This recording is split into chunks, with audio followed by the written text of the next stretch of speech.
$1 billion in AUM over there at Digital Wealth Partners. So that's where things are right now, and we're going to be watching them closely here. I've talked about oil priced in yen. That is going to be the thing that I continue to watch as things progress. WTI crude is important, but at the end of the day, what's going to cause the Bank of Japan to pivot and significantly raise interest rates, it's going to be a big move in oil priced in yen. That would cause inflation in their economy.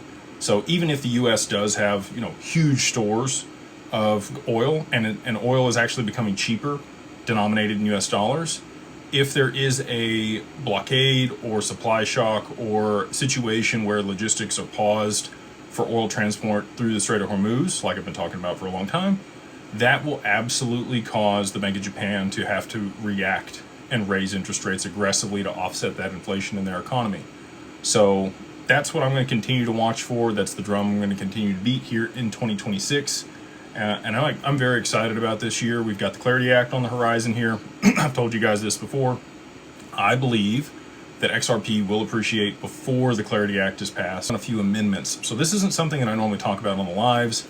It's mostly what I talk about in the mastermind. It's not most of what I talk about in the mastermind, but I talk about this more in the mastermind, is the amendments that are on the XRPL that are being implemented. So we're waiting on permission domains. We're waiting on the permission DEX. We're waiting on batch. These are all things that large financial institutions actually need to be able to adopt the mainnet and use it at scale globally.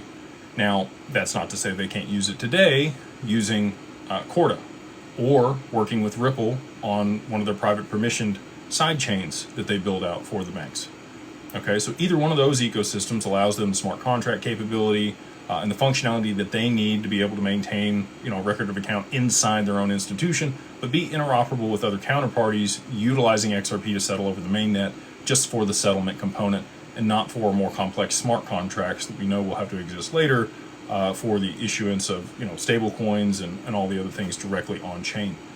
Now, the way that we get there, we've already seen this with Sorband smart contracts on XLM or Hyperledger. We know that there is a viable way that you can implement lightweight smart contracts and still have high level of instant settlement or almost instant settlement and high throughput for TPS. I think that hooks being on the side chain over the long time will likely get migrated to the mainnet.